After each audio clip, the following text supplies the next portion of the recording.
They called it impossible. Every textbook said it couldn't be done. German High Command looked at their maps in December 1944 and smiled. George Patton was trapped. His Third Army sat 100 miles south of the Battle of the Bulge, engaged in their own offensive.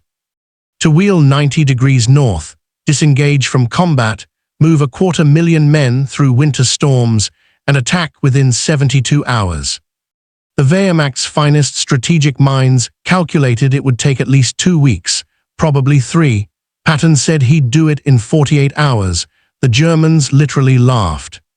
They didn't know about the trucks. 6,000 Red Ball Express vehicles had been quietly repositioned over the previous month, not randomly. Patton had been planning this move since September, though he told no one except 3 staff officers who worked in a locked room with maps nobody else could see. While his superiors debated strategy at Supreme Headquarters, Patton was stockpiling fuel, ammunition, and supplies at specific locations along routes he'd already chosen. He'd studied Roman military logistics, how Caesar moved legions across Gaul in winter.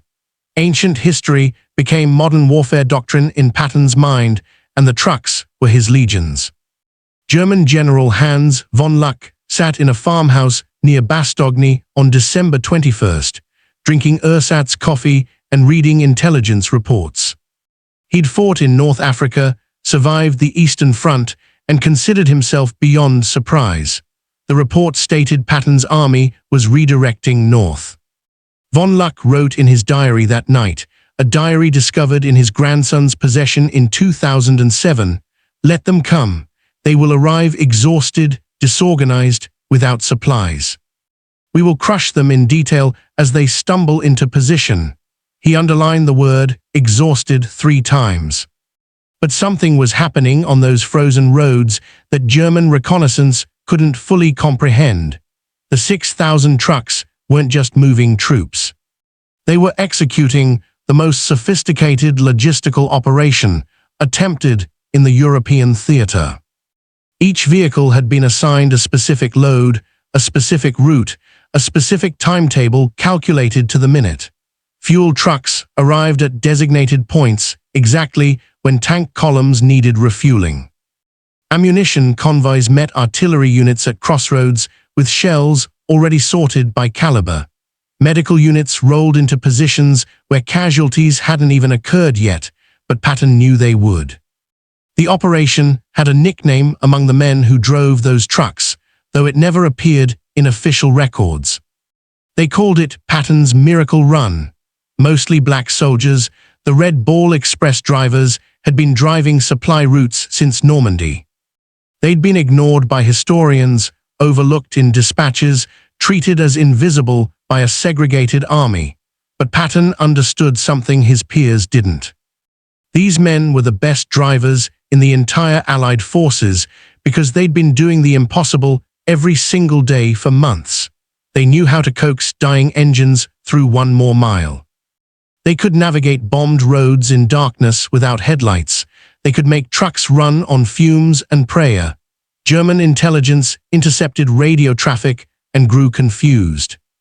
American units were arriving ahead of schedule, fully supplied, ready to fight. On December 22nd, von Luck received reports that couldn't be accurate. Patton's 4th Armored Division had covered 50 miles overnight through a blizzard and was already in combat positions. Impossible. He sent scouts to verify. The scouts didn't return. They'd run into Patton's advance elements, who'd arrived 12 hours before German calculations said they could.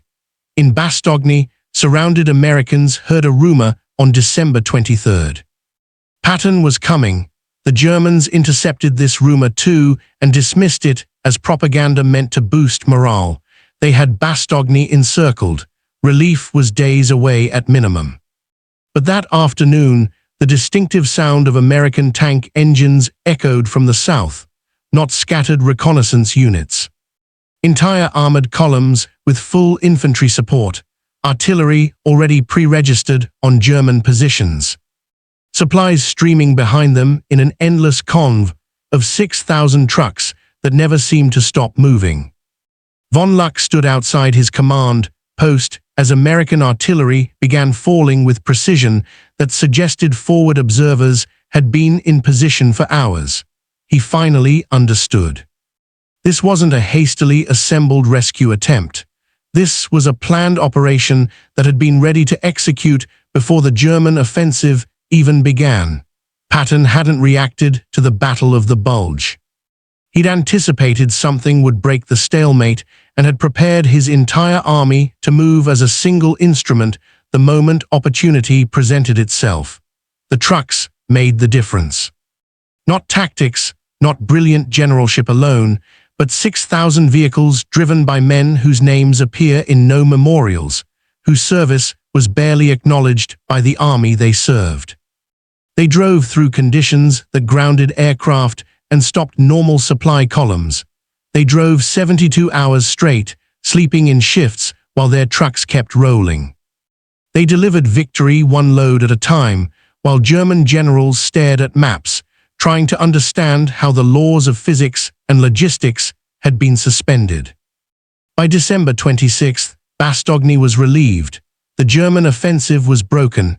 Von Luck wrote one final diary entry about Patton: "We expected a desperate gamble.